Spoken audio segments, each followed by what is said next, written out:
Morjesta päivää ja tervetuloa Fillari Kellariin. Nyt ollaan vähän räjäytetty kellarin sikin soki. Tässä on ollut kovat valmistautumiset Galdoavin valloitukseen. Retkeä ollaan suunniteltu jo pari vuotta. Viime vuodelta toi Galdoavin Ultra Trail hässäkkä peruntui kokonaan sattuneesta syystä. Ja nyt sitten tänä vuonna uudella innolla. Eli mä teen tämän videon osittain yhteistyössä Galdoavin Ultra Trail Poppoon kanssa. Saan jätkiltä kyydit. Ees sun taas, niin ei tarvii 1200 kilometriä lähteä itse autolla ajelemaan. Joo, mutta reissusuunnitelma olisi pikaisesti sen suuntainen, että maanantaina lähdetään körröttelemään kohti Galdoavia sinne Utsjoen huudeille. Ja sitten Joonas Talkan koko vartalo kommandon tapaan siellä. Ja mennään heti johonkin siihen Nuorgamin tunturin kupeeseen maanantai ja tiistain väliseksi yöksi. Että ollaan sitten niin kuin tiistaina heti niin kuin itse asia ääressä. Ja sitten meillä on siinä 3 päivää aikaa tehdä semmoista 85 kilometrin lenkkiä. Tällä retkellä ei pitäisi tulla kiire ollenkaan. Mukaan lähtee virvelihärveliä ja sapuskaa ja muutenkin aika kattava määrä kaikkea varustetta, ettei nyt ei mennä ihan köykäisemmällä. Vaan tarkoitus on nauttia ja viettää aikaa tunturissa, Nuorgamissa, hyvän ystävän Joonaksen kanssa. Mutta joo, tämän retken suunnittelu oikeastaan on aika easy. Ei ole tarvinnut hirveästi reittisuunnitelmaa tehdä, niin täällä Galdoavin Ultra Trailin kotisivuilla niin on nämä reitit, mitä siellä puistossa on mahdollisuutta tehdä. Siellä on oikeastaan 2 vaihtoehtoa. Siellä on toi, mikä me mennään nyt Joonaksen kanssa, toi 85. Mutta sitten on, jos haluaa pitempää retkeä, niin sitten täällä on myös tämmöinen 130 kilometrin lenkki. Vähän jää itse harmittaa, ettei ole nyt enempää aikaa, että ehtisi tekemään tuon koko kiemuran, mutta jääpähän sitten seuraavalle kerralle. Ja täältä tosissaan niin saa ladattua suoraan GPX-jäljen, jonka mäkin latasin sitten 85 ja törkkäsin sitten suoraan tonne mun navigaattoriin varmuuden varalta. Elikkä mönkiä uraa on tiedossa ja suurimmassa osaksi tuolta 85 on ihan näkyvissä. Mutta niin mukaan lähtee se navigaattori, mutta myös tuolta ihan perinteinen paperikartta. Yes. Mutta jos mä nopeasti tässä vähän kertoisin, että mitä rojua mulle oikein sinne mukaan kaiken kaikkiaan lähteekään. Tässä ollaan näitä pakkailtu vähän ees sun taas ja katsottu, että mitä kamaa mahtuu mukaan ja näin. Ja nythän mulla on aivan uudet laukut tällä kertaa testissä. On Vauden Bikepackin setti. Ja jännää tästä reissusta myös tekee se, että mä lähden ensimmäistä kertaa teltalla. Mulla on tommonen Vauden Lizard Ultralight teltta, joka on saumaton ja siinä ei ole yksi tukikaari siinä ylällä, niin se on aika näppärä, nopea pystyttää ja ei paljon paino. 1,5 kiloakohan toi nyt oli. Pikkasen on askarrellut sitäkin tässä viikolla. Pikkasen hajotin sitä. Siellä päissä oli tämmöiset tukikepit. Mä vähän otin saumaa irti siitä ja että sain niin nää otettua sieltä veksi. Ja sitten vähän ompelin siihen tarranauhaa päälle, että mä sit kun mä ujutan nää takaisin, niin mä saan hyvin köytettyä nää sit takaisin sinne kiinni. Vähän askartelu niitten kanssa. Sen takia halusin nää sieltä veksi, että mä saan paljon pienempään tilaan ton itse teltan. Että nämä kapulat ei ole siellä tuomassa lisää pituutta tuolle paketille, vaan mä otin nää kaikki veksi. Niin ne menee sitten hyvin tähän samaan pussiin tän teltan kaaren kanssa. Ja samoin askartelin sitten kiiloihin narut. Mä oon tykästynyt, että tossa niinku riippumattoilussa niin että mä saan ne kiilat siihen tarppiin kiinni ja että jos sattuu, että joku naru irtoo kiilasta, niin ne ei huku ne pirun kiilat sinne sammoleeseen ja mättäisiin ja lentele minne sattuu. Niin mä kiinnitin näihin kiiloihinkin pienet tämmöiset narunpätkät. Niin mä saan hyvin nää sitten vedettyä niin kuin lenkin kautta niihin teltan kiinnikennaruihin kiinni. Että jos sattuu tuulemaan tai kompastuu tai mitä vaan, niin kiilat ei huku. Siinä. Mutta tosiaan, mulla menee tohon tankolaukkuun, saan mahtumaan makupussin. Sitten mä laitan sinne merinovillaset pitkät kalsarit ja pitkähäisen paidan, varmuuden vuoksi sukat sinne ja sitten kelin merinovillasen puffi. Ton lisäksi mä saan ujutettua vielä tän teltan sinne. Ja lopuksi vielä törkkään sinne sivuun nämä teltan kaaret ja noi kiilat. Ja sit mulla on tämmöiset laukut, mitkä saa tuohon etuhaarukkaan kiinni tämmöisillä tukevilla muovistrapseilla. Niin toiseen näistä laukuista mä saan makualusta. Mulla on tää Vauden Hike 9. Aika näpäkkä, paksu patja, niin on lämmin ja ei paina kävyt selkää tän läpi. Jees. Siinä olisi sitten niin kuin toi nukkumavarustus. Ja sitten toiseen noista haarukkalaukuista mä saan mahtumaan kaikki sadevaatteet. Mulla on sadehousut, sitten on kypärähuppu ja kengänsuojat ja on sadetakki. Mutta mä saan sinne samaan myös sitten ohkaisen tuulitakin. Otan parit pitkät ajohanskat, vähän lämpöisemmätkin sellaiset. Ja sitten raikkaita aamuja varten otetaan kunnon pipo. Ja jos sattuu, että siellä vielä niitä inisioita on, niin otan varmuuden vuoksi niin hyttyssuojan ja kunnon hatun sitten, että saa ton hyttyssuojan hyvin tulemaan tuohon kasvojen ja niskan päälle. Ei pure ötökät nassua. Ja sitten mulla on 2 tommoista reippaan kokoista pannerilaukkuu tuohon tarakkaan kiinni. Niin toiseen niistä tulee sitten vähän niin kuin taukovaatetta ja lämmintä vaatetta. Otan ihan tämmösen perus flanellipaidan, lämpöisen fleesen, sastan vaellushousut ja sitten mulla on vähän pitkää sukkaa ja lyhyttä sukkaa ja kalsaria tämmöisessä pussukassa mukana. Ja varmuuden varalta lähtee, kun nyt mennään erämaahan, eikä sieltä ihan heti pois pääse, jos jotain sattuu tapahtuu, kun mulla on toi nilkka ollut vähän löysäolonen, niin mä otan tämmöset Thermoskinin kunnon jäykemmän tuen, kun tää ei paljon paina tai kevyt, niin mä otan tämänkin. Niin jos sattuu nyrjähtää nilkka, niin mulla on sitten ensiapu niihin itellä mukana. Seuraavaksi on sitten toi sapuskapuoli. Siihen lähtee jonkin verran kamaa mukaan, koska nyt kun alkaa ilmat viilenemään, niin pääsee tekemään ihan kunnonkin ruokaa. Melkein. Niin tsekataan ne.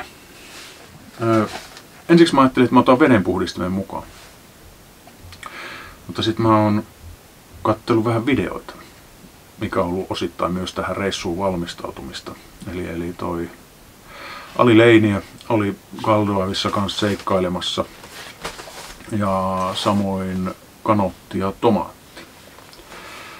Niin ne nappas sieltä kyllä aika surutta puroista vesiä, niin mä jätän tän himaan tällä kertaa. Luulen, että pärjään ilman sitä. Niin pitää ottaa jonkin sortin keitin mukaan. Ja toki sitten millä sitä sapuskaa tehdään. Mulla on tämmönen setti täällä. On paistinpannu. Sitten on kattila. Ja kahvipannu. Ja sitten mulla on tää Primuksen keitin varmuuden varalta mukana. Tää on multifuel poltin. Niihin voi pistää ihan mitä palavaa ainetta liki tahansa. Ja sitten siihen poltin. Niin nämä menee pieneen näppärän tilaan. Sitten mitä sapuskaa siellä tehdään? Niin, mä otan kananmunia mukaan. Mutta mä rikon ne kananmunat niin tämmöiseen muovipulloon. Niin ei tarvitse pelkää, että nämä kananmunat menee sitten rikki tuolla rymistellessä. Ja sen lisäksi mä otan mukaan ihan hyvän määrän mysliä. Eli mä oon tämän myslin sekaan sekoittanut sitä mustikkatalkkunaa, kauraa. Joten ei tarvii muuta kuin lisätä vesi. Tää setti toimii kylmänä ja lämpöisenä. Ja sen lisäksi lähtee mukaan 9+2 niin jerkkua, josta mä ajattelin tehdä kunnon jämäkän pastan. Jos maku loppuu kesken, niin sit sinne vielä vähän spirazzamakua ja herneitä.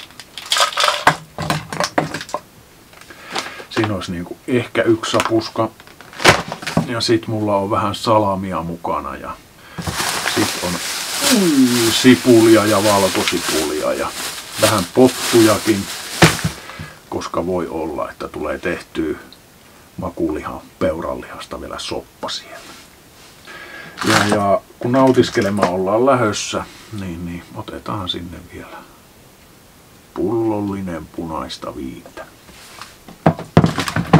Ja pitäähän ne kunnon kahvetkin saada juotua. Niin otan ihan pannujauhatusta Warrior Coffeelta, mutta sen lisäksi sitten myös voikahvia, jos haluaa vähän nopeammat kahvit jossain kohti hörpätä. Siinä suurin piirtein safkat. Eiköhän niillä nälkä lähe, ainakin nälkä tuli noita ihmetellessä. Siinä kuulkaas pikaisesti käyty läpi tää setti. Eikä siinä vielä kaikki. Mulla on pari laukkuu täällä rungossa myös, mikä täällä satulaputkirungossa on, niin tää on oikeasti tarkoitettu tuohon rungon päälle laitettavaksi. Mutta mä katsoin, että se löytää tosta aika hyvän tilan. Ja kun täällä on semmoista tavaraa, mitä tarvii tosi vähän. Eli täällä on mun kaikki fillarihuoltohommat. Varakumi, pumppu, työkalu, ketjuöljy. Ja sitten täällä runkolaukus mulla on, se on syönyt sisäänsä puukon, tän leukun. Tällä tekee tarvittavasti hyvin myös pieniä polttopuita. Sitten mulla on pien saha, tämmönen Fiskars retkisaha. Tällä saa mukavasti nitkutettu ihan ranteen paksustakin puuta poikki. Näppärä, kevyt. Sitten siellä on vessapaperia, pyyhe ja hammasharja ja hammastahna. Ne uppoo kaikki siihen. No niin, se olisi nyt juhtalastattu reissua varten. Nähtäväksi jää, miten nämä laukut toimii, mutta semmoinen ensivaikutelma näissä on kyllä, että niin kuin haarukkalaukuissakin, että ne saa tosi jämäkästi kiinni tuolla 3 noilla strapseilla vedettyä. Ja hyvin sinne sai telttamakupusseineen mahutettua tonne tankolaukkuun ja siinä on virvelihärvelit tuossa päällä. Mutta mitä mä vielä lisäsin tähän pakkailessa, mä oon koko ajan miettinyt, että mihin mä niin saan pari vesipulloa mahtumaan. Mitkä on ne kohdat, mihin mä laitan, että laitaanko mä tänne ohjaustankolaukkuihin, tänne pieniin pussukoihin vai minne. Mutta noi 2 pussukkaa tuossa ohjaustangossa, ne on niin näppärät pitää kaikille semmoselle irtosälälle, niin kuin aurinkolaseille ja ajohanskoille ja GoProlle. Ja, niin niissä on mukava pitää semmoista, mitä saa nopeasti siitä. Niin, mä olin joskus hommannut tämmösen juomapullotelineen tänne taakse. Niin tähän saa 2 pulloa kiinni. Ja ne on tosi näppärästi nyt tässä otettavissa. Tää on tämmönen rauta, mikä tulee tänne satula alle kiinni. Ja mulla sattuu olemaan varastossa 2 tämmöstä Canyonin juomapullotelinettä, mitkä mä laitoin kiinni siihen. Tää on aika soiva peli. Niin tää antaa myös tilaa tuolle hissitolpalle toimia. Vaikka on tarakka tossa. Niin nyt mulla on 2 juomapulloa siellä.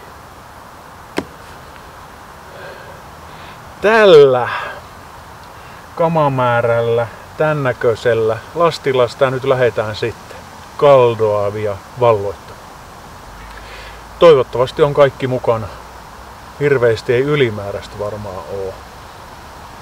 Aika jännittävin mielin tässä odotellaan huomista. Mutta hyvää siitä tulee niin kuin aina. Yes. Nähdään sitten vähän erinäköisissä maisemissa. Nähdään Galdoavissa. Se on moro.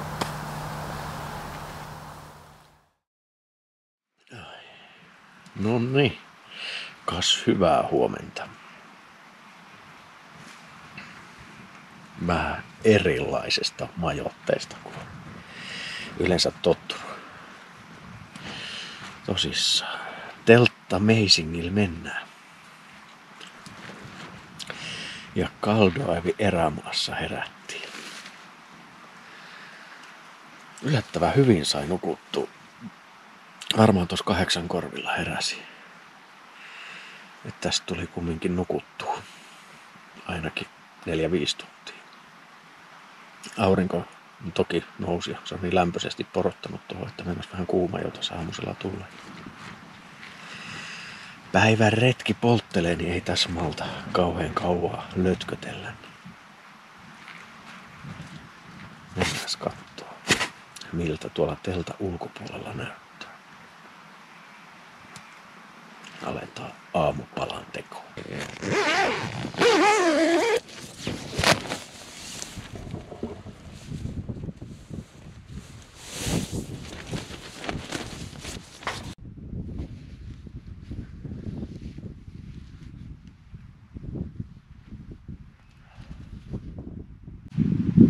Saapas nähdä, kuinka mustana on persaus.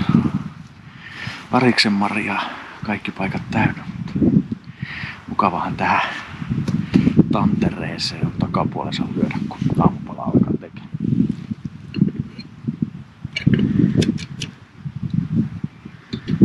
Sain sinne jo kahvevedet kiehumaan ja kun on vähän leipää mukana, niin paistelisi ihan reilut munakkaat. Kananmunat tosissaan on rikkonut pulloon. Sitten on täällä vähän makulihan konjakkisalamia. Tehääs niistä semmoset aamupurilaiset tosta.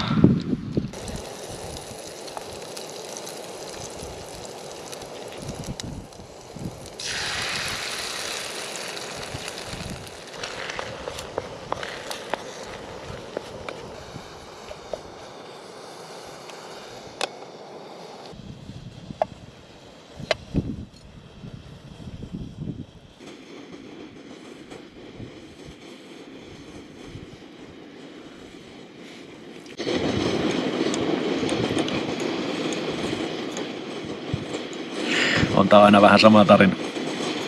Monenlaisissa paikoissa sitä on herännyt. Mut kyllä tää vie voiton kaikista. No ei vie voittoa kaikista. Mikään ei vie voittoa kaikista. Siis onhan niin kun aamupalat luonnossa, heräät missä vaan, niin onhan tää. Mutta onhan tää nyt spessu juttu. On. Ei voi sitäkään kieltää.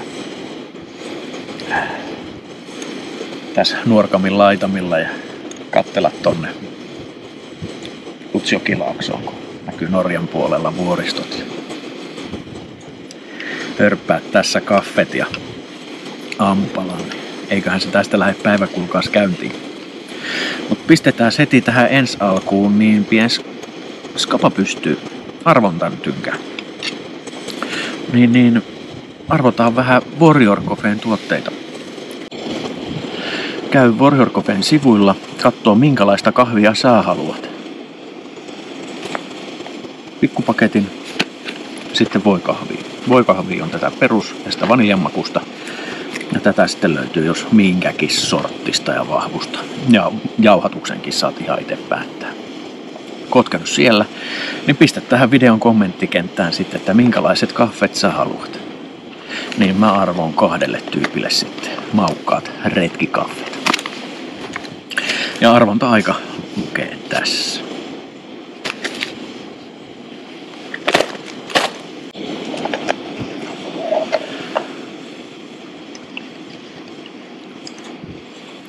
Mutta minä jatkan tässä aamupurilaisen vetämistä ja herkulliset kahvit siihen. Odottelen, että saan ton kaverin tosta teltasta ylös ja että se syö aamupalansa. Sitten hypätään tohon tien päälle. Jatketaan siis polulla.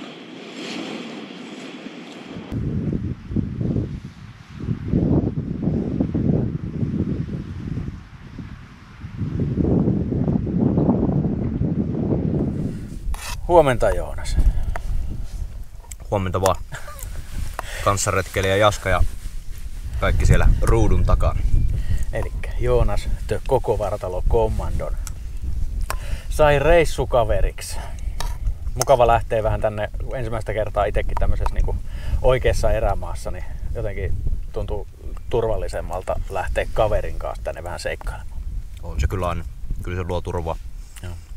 Meikäläinen itse mieluummin aina retkeileekin porukassa just sen takia, kun eeppisimmät reissut tulee aina vähän silleen etäällä sivistyksestä ja siellä on vaan se oma lauma sitten hyvä olla suojana. Ja on tää vähän eri, kun tuolla niinku Etelä-Suomen puskis kun menee, niin sulla on muutama hassu kilometri lähimpään taloon, mutta tällä paikalla onkin vähän enemmän niinku kokoa. Mä eilen oli muutama tunti aikaa, kun autolla tänne tultiin. Tosissaan 21 tuntia tehtiin matkaa tuohon Utsjoelle asti. Mut siis, Kaldorfin erämaa. Tämähän on Suomen suurin yksittäinen erämaa-alue ja tää olikin 3000 neliökilometriä. Niin mä ynnäilin vähän, että saa jonkinlaista perspektiiviä siihen, että niinku, minkä kokoisesta alueesta on kysymys. Niin Kaldorfin erämaahan mahtuu Helsinki, Lahti, Turku, Tampere, Kotka, Vaasa ja liki myös Jyväskylä. Kaikki yhteensä. Niin. Se on aika jotenkin hämmentä. Se laittaa miettimään avoimen maan äärelle. Joo. Joo, tosissaan. Meillä on tarkoitus nyt tässä viettää aika leppoisetkin 3 päivää. Kyllä. Heitellä viehettä tuonne Jorpakkoon ja antaa kalojen olla rauhassa. Ja no ei, saattahan sieltä jotain pannullekin saada vielä jopa. Ois aika mainio saada tikunnokkaan muutama fisu ja turistella jossain sopivassa paikassa. Mutta vielä kun toi säidenvaltias olisi suotuisa meidän suhteen, niin päästäisiin vielä mukavempia tunnelmia tässä. Kyllä. Mutta se on vähän epävakaata ja ties mitä ihmekkelejä luvannut tuohon, että sateilee todennäköisesti, mutta joo, ihan varmaan kastutaan jossain kohti. Se on vääjäämätöntä. Mahdollisesti. Onneksi nahka pitää vettä. Joo. Joo, noin säätiedotukset on muuttunut koko ajan ja eikä niihin varmaan hirveästi täällä tunturissa voi luottaakaan. Käsittääkseni täällä voi aika nopeastikin vaihtua ilmat. Tietysti jos on tyynikeli, niin siihen voi yleensä luottaa, että sitten se pysyy vähän parempana, mutta tai ainakin minä olen itse ajatellut silleen, että jos ilmamassat on kovasti liikkeessä ja sitten kun se törmää noihin koviin korkeuseroihin, näihin tuntureihin, niin sitten se aiheuttaa niinku kaikkea pientä kivaa, epämääräistä jännää. Työntyy ilmamassat sinne erilämpöisiin ilmakerroksiin. Tai miten se nyt meneekään, eihän mie mikään meteorologi ole, mutta voin vilkasta.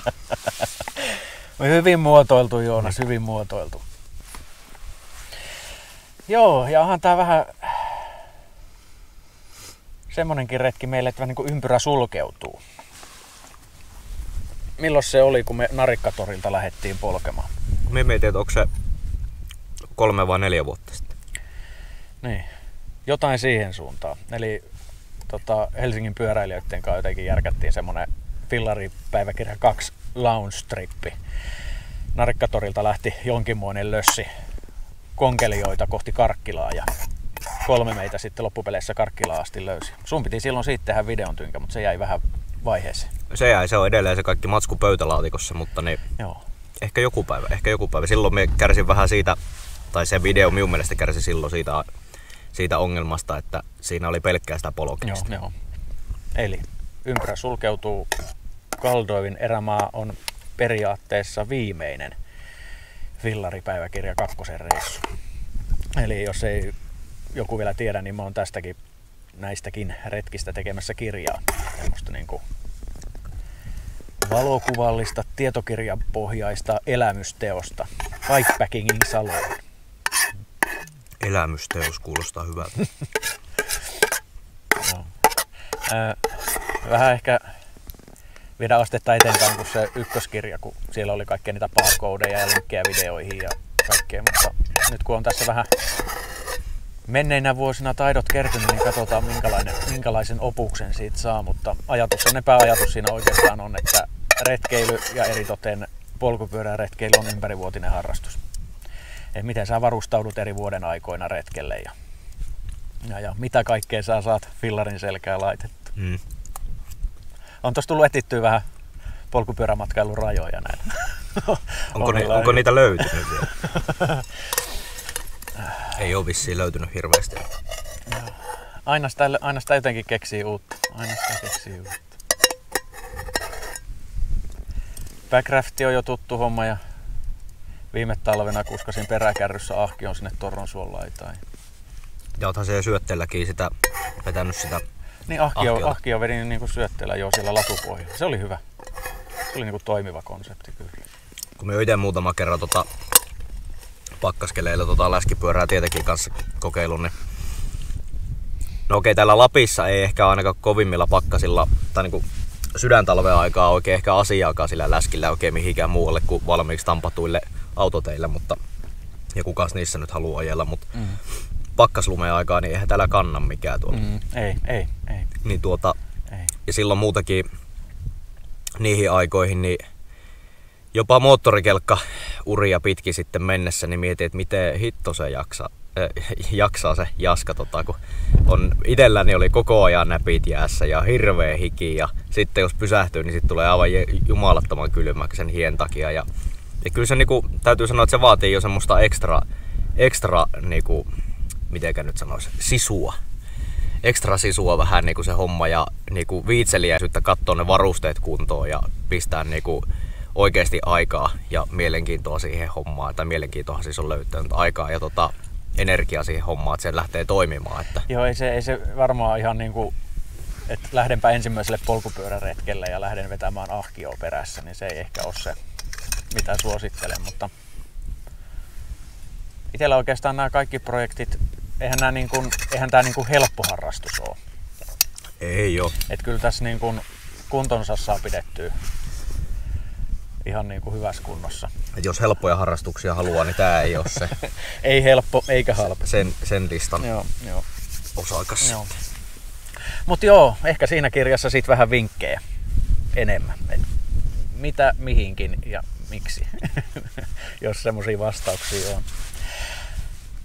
Mutta me varmaan aletaan tässä vähän toljotteleen karttaa ja tekee vähän raakasuunnitelmaa näille 3 päivälle. Minkälaisia etappeja tehdään. Pitkin matkoja me jäi periaatteessa jotain 30 päiviä. Joo, ei tää haluaa reklamoida täältä. Ei varmaan sen pidempiä kyllä joo. Mutta ensin meikä ottaa kahvaa. Joo, hörpätään kahvet ja sitten me hypätään reitille. Kyllä. Jatketaan polun päälle. Joo, moi.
Siellä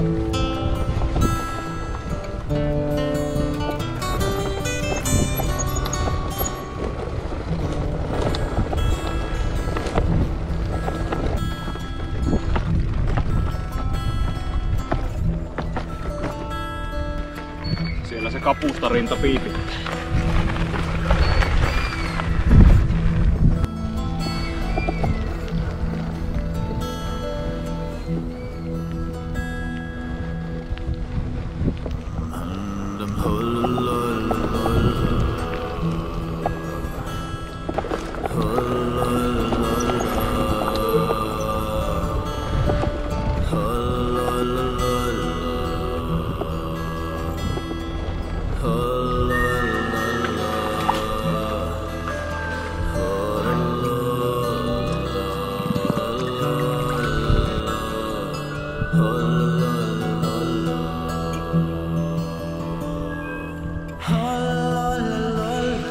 No niin, matka on edennyt verkkaisesti.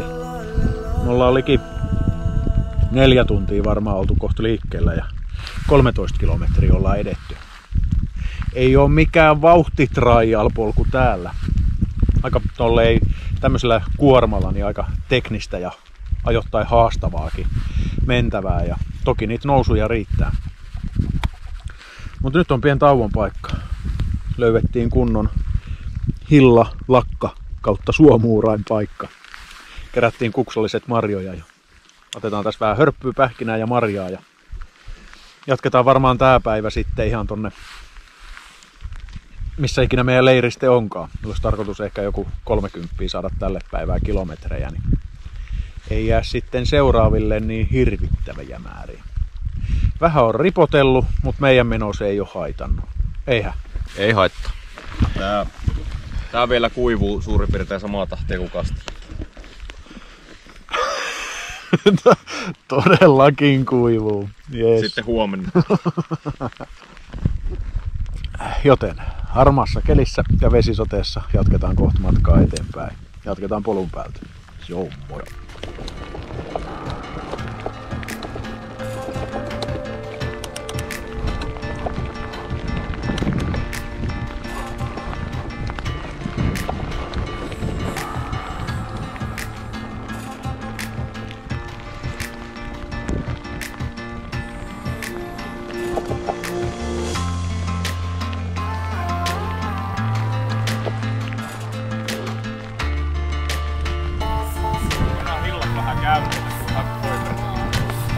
Mitä? Rytyisit sä hillas maahan?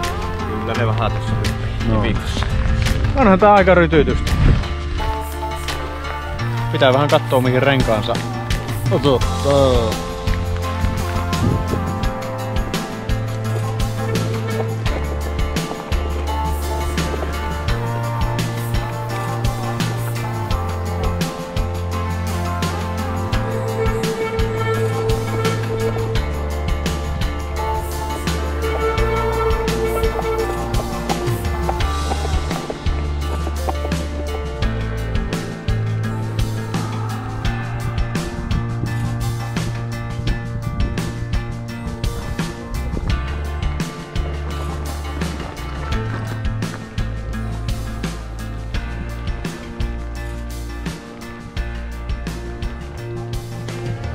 Katsotko se loppupätkä hasuttaa tie? Niin. Katoppa nyt. Kepä. Ei mene niinku hirveän paljon pidemmälle tästä. Näitä tupia ei oo itse asiassa merkattu millään tavalla. Me ollaan nyt tuossa. Joo. Jakoilla. Itse asiassa tossa kapeimmassa kohdassa suurin piirtein tehtaisen jälkeen. Niin tuolla on tuo sähkölinja, mikä näkyy tuolla Kukkulan takana. Ja ei me nyt ihan hirveän paljon pidemmälle, koska me pitäisi taas mennä tonne ihan niinku tosi pitkälle. Että niin löytyy niinku lampeja ja vesistöjä. Pitäisikö meidän sit joku... No, Aitejärvi. Mikä tuo? Mennään eteenpäin, otetaan seuraava hyvännäköinen leiri. Niin. Tervetuloa Fillaripäiväkirjan kokkikouluun. Ei, päästiin leiriin ja teltat on pystyssä. Onneksi otin tarpin mukaan. Varauduttiin vähän vesisateeseen. Niin nyt on mukava olla sateen suojassa ja alkaa tekemään ruokaa. Jaska on meidän kokkina tänään. Näin, tänään. Kokki koulu. Kenttäkeittiön Joo. upseerina. Joo. Soppatykki tuli. Ja katsotaan mitä me saadaan aikaiseksi. Meillä on vähän peuranötköttiä, valkosipulia, sipulia, porkkanaa ja pottuloisia. Kyllä siellä nyt kaikki ultralaittajat pyörii penkeissä, kun kattelevat tätä helvetin tuoretta ruokaa raahan, että neste löytyy luonnosta. Niin. No joo. Joo. Niin katsotaan kevyt retkeilijän herkkuja, että mitä näistä saa väännettyä. Keitetään noin kasvikset, paistetaan lihat ja sipulit siihen joukkoon ja sit vaan ääntä kohden. Eiku homma. Sitten just peukalvohala. Näin pieni peru. Varoista puhtaasti ei oo. Ei joudu saatana ensiapua antamaan täällä keskellä enää.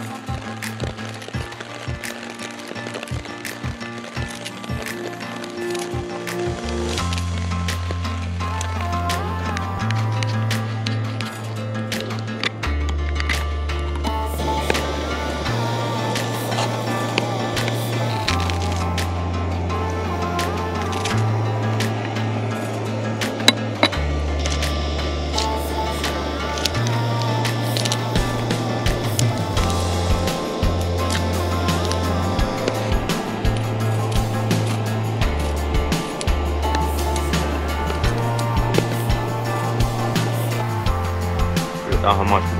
Joo.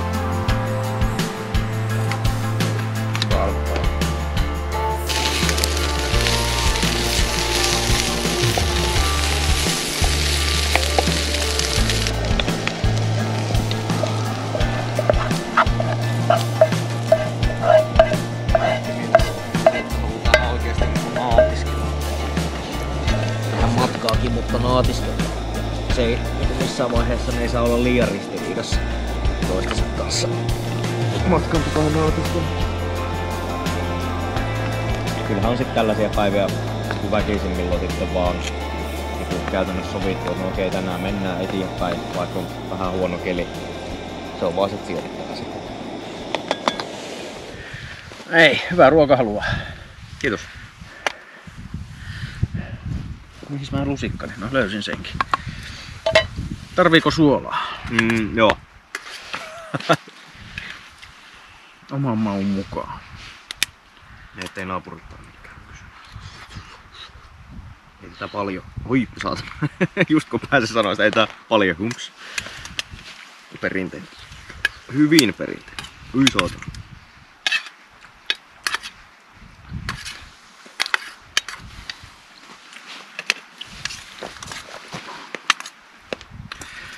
Kyllä tämmösen niinku sateisen päivän päätteeksi tämmönen oikein lämmin keitto, niin eihän tää niinku huonolta maistu.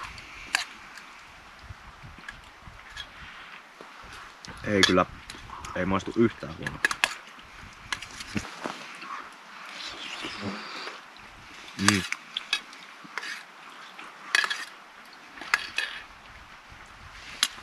Mut mikäs Joonakselle jäi sadepäivästä? 20 kilometriä Kaldoivia takana.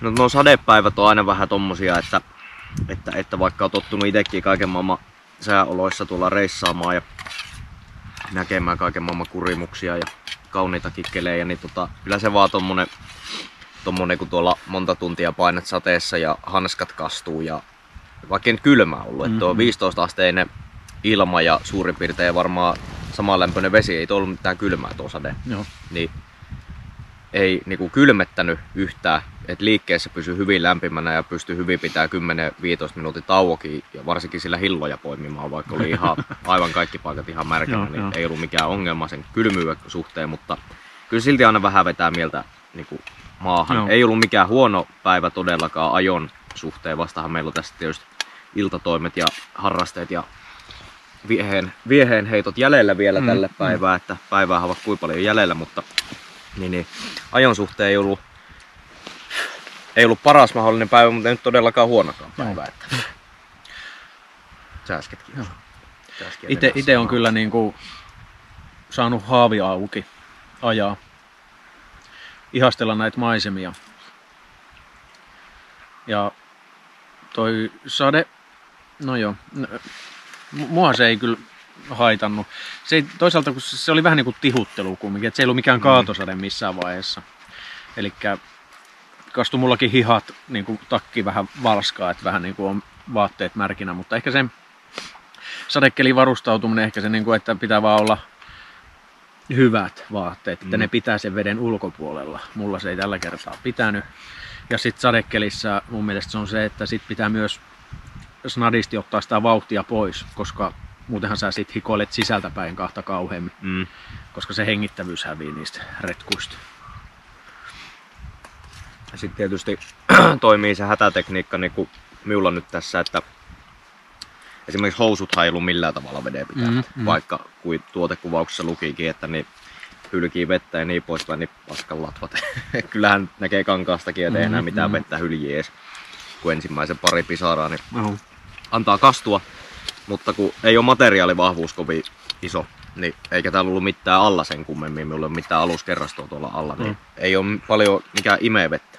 Niin kyllä se kuivuukin nopeasti. Ja toisaalta sitten kun on vähän semmoista päällä, minkä on valmis kastelemaan, niin kastelee vaan sen ja antaa sen sitten olla märkänä ja sitten leirissä vaihtaa kuivaa vaatetta, niin se toimii kyllä. Se pelastaa paljon, että niin ei tee sitä virhettä, että vaihtelee sitten vähän silloin tällöin lisää kuivaa päälle ja kohta on kaikki märkänä. Kyllä, se on just se, että siitä pitää vaan niinku lyhkäisiä taukoja, ettei pääse niinku jäähtymään, koska liikkeessä kun pysyy, niin pysyy lämpössä. Mutta se tietysti muuttaa sitten, jos on pitkä päivä tiiossa sateessa ja joutuu sillä taktiikalla menemään, että ei voi pitää kunnon taukoja ja joutuu vaan painamaan, että pysyy lämpimänä, niin se on kyllä semmonen kaava sitten, että sillä kerjää yleensä vähintään ärtymystä ja väsymystä ja isompiakin ongelmia sitten yleensä. Sitten vaan mahdollisuuksien mukaan leiri pystyy ja jatkaa seuraavana päivänä, että odottaa parempia ilmoja. Mepä saatiin leiri pystyyn, niin vesisadelikin loppui siihen. Ei haittaa todellakaan, että loppu, mutta niin, käytännössä se aika, mikä tuossa ajettiin, niin se oli se sadeaika sitten. Sehän alkoi siinä varmaan puoli tuntia, tunti lähöstä ja satoi sen 4 tuntia. Mutta hyvä, saatiin aamulla leiri kasaan kuivana. Ja nyt on toivossa hyvä elää, että se saadaan myös huomenna aamuna kuivana. Niin, tiedä, vaikka yö olisi suht sateet. Niin. Se vähän näyttää, että se repeilee tuo pilvipeitä nyt pikkuhiljaa. Mutta ei voi niinku helpoksi reittiä haukkuu.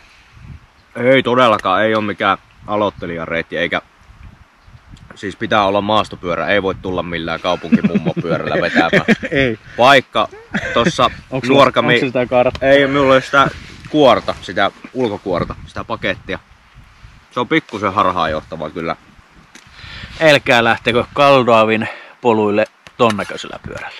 Joo, ei.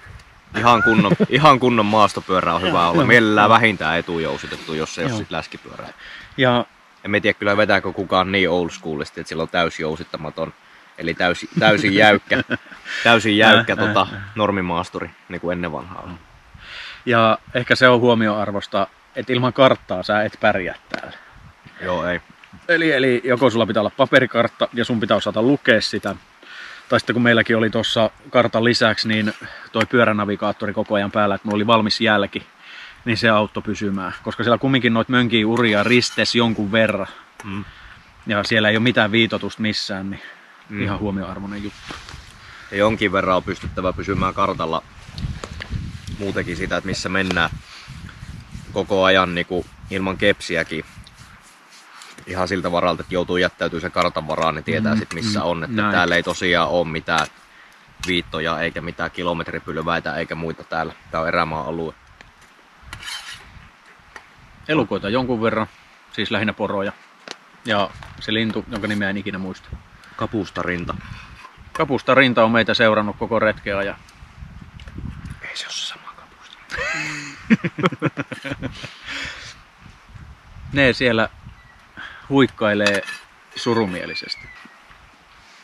Niitä oli kyllä paljon tuolla. Joo. Melkein joka hiton mutkassa ja tunturinokassa taas piipittää itse asiassa. Joo. Noin.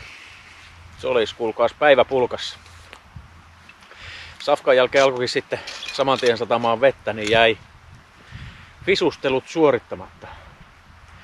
Ja itellä sen verran mehut pois nyt tossa. On parilla edellisenä yönä tullut nukuttua aika vähän, niin nyt kun kello raksuttaa jotain, olisiko se 9, niin mä ajattelin kömpiä telttaan lueskelemaan vähäksi aikaa ja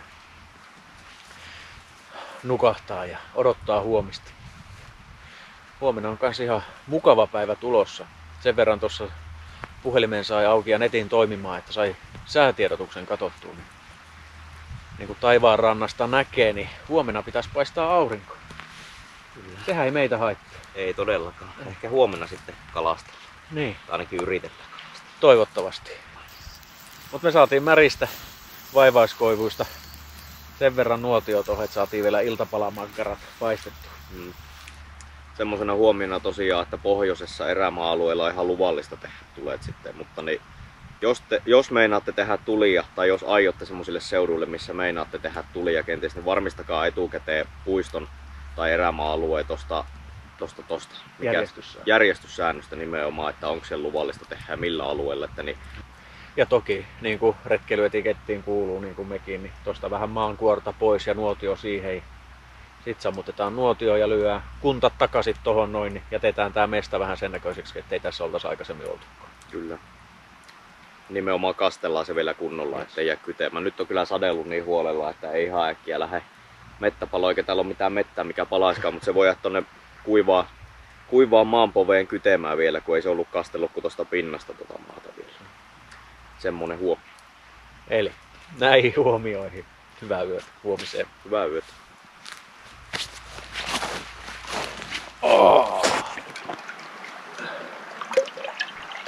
Aika harmaana se kumminkin tää päivä alkaa.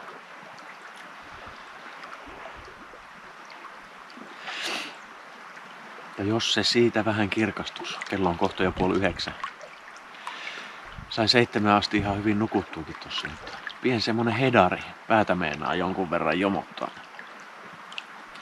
Mutta jos se tosta häviäis, kun saa vähän kaffetta ja aamupalaa nassuun.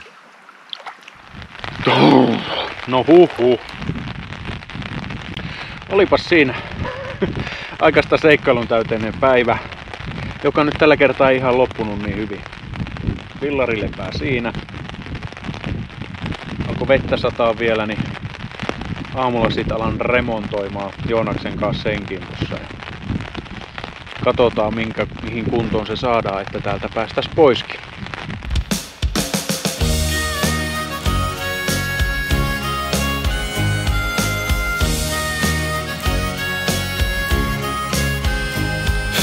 Vuoret ylös ja lasken kosket alas, men erämaahan tuun kokemusta rikkaampana takas. Sytytään tulet vaikka märästä puusta, luen ilman suunnat auringosta, tähdistä ja kuusta. Rinkka painaa ja maisemat vaihtuu, tuoret harjukset nuotiolla paistuu.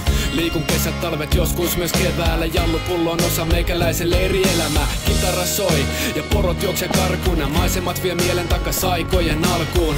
Tunnet olevas osa tätä luontoa, se kilometrien myötä vaan muuttaa se muotoa. Jänkät, kairat, tunturit ja purot, näissä maisemissa kelpaa vetää aamupalamurot.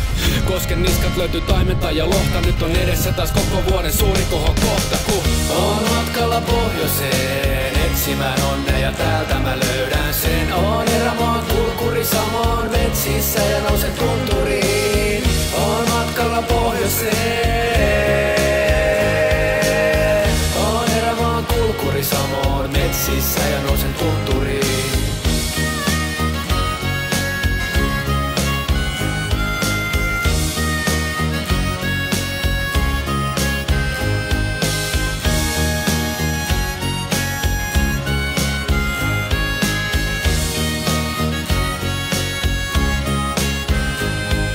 Selkä kipeä, eikä teltas tullut unta, oliks näitä hemmetin tikoita viime vuonnakin näin monta.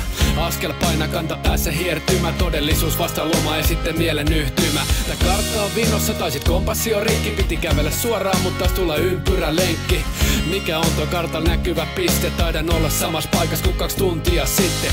Hemmetti sentää, ei kännykäs oo kentää. Pitää pari kertaa hemmetin syvä hengittää. Ottaa kivet pois kengistä, mä en vailla missä jengissä. Pääasia, et pääsisin edes pois täältä hengissä. Ruuat on loppu, viinat on loppu. Nyt on vuokran mökille taas jo jonkun sortin hoppu.